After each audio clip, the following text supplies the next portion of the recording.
ఆంధ్రప్రదేశ్లోని రవాణా శాఖలో రగడపై టీడీపీ నేతలు కమిషనర్ బాలసుబ్రహ్మణ్యం కలిసి క్షమాపణ చెప్పారు.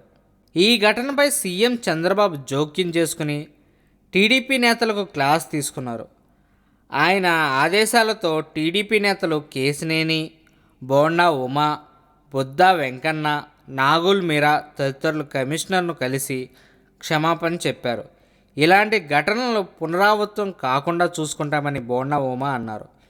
నిన్నటి ఘటనపై విచారం వ్యక్తం చేస్తున్నామని కేశినేని నాని అన్నారు. భవిష్యత్తులో అధికారులతో కలిసి పనిచేస్తానని నాని ప్రకటించారు.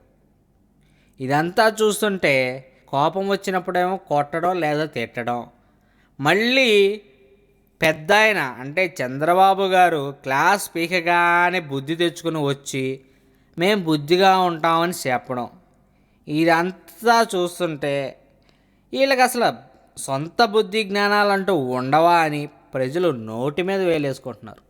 అది సంగతి.